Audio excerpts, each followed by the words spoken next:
I think for me it was a sense of being a part of something bigger, being part of community, filling needs when the church would say we need volunteers for this and that and the rest. So yeah, I've been kind of, I'm more of a project person as opposed to, okay, I'm going to make a 5-year commitment to do this all the time. It's as there's a need, I like to just kind of jump in and yeah.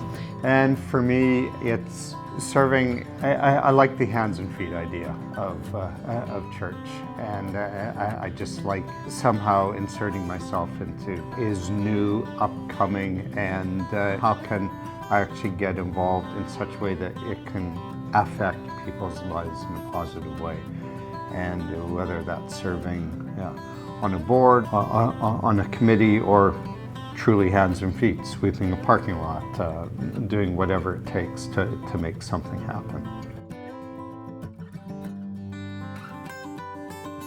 Well, as community group leaders for community group outreach is a big thing in all of our campuses, and I would say for me that's probably been the biggest single thing.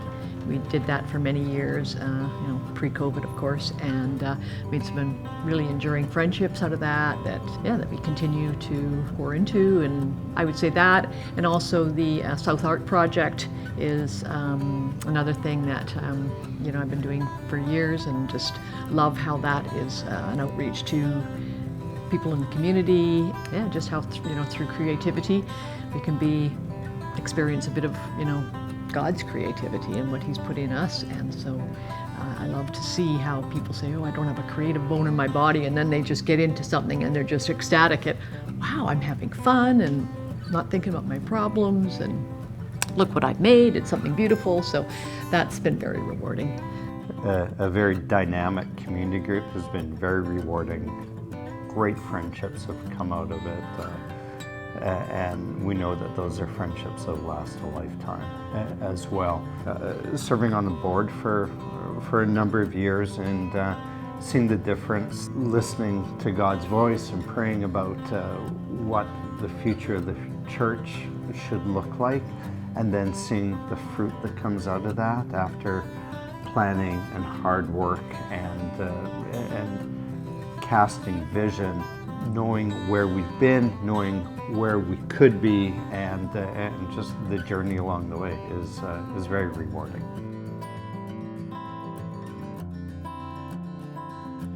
I think whenever I have, for instance, a soup mamas and the papas for a while, and it was kind of at the end of the day, and I'm a person that has the energy in the morning, and so sometimes I think, oh man.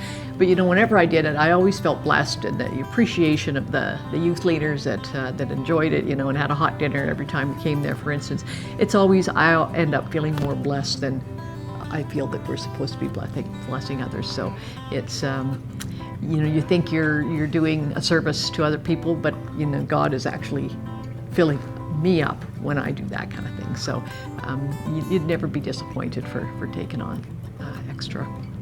I concur. I think it's a proverb. It's better to give than to receive, and there's so much that comes back to you when you do serve, when you do give of time, talent, treasure. Yeah, it's how we're created, how we're wired to be part of community, to be part of church.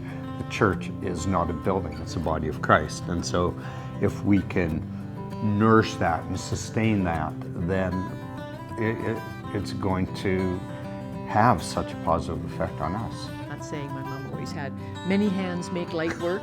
Very true as well. I still use that.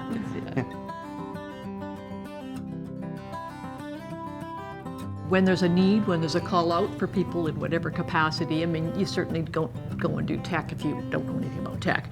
But when there's a general need, living nativity, things like that, when they need ushers and all that, just jump in and feel confident that you will be guided. And God's given us all different giftings, so once you get there, God will put you in the right place and make the right connections for you. And that's we just have to trust in that and just kind of jump in with both feet and know that because we're there, it's going to be a better production or a better whatever. One more body in the body of Christ is always a good thing. Be like Nike, just do it, I suppose, but that's trite, because Some people have great trepidation over jumping in, and they have great trepidation over fitting in, and just, understand your own personality and understand where your giftings are. And if you don't know what your giftings are, what better way than to jump in and start exploring those giftings?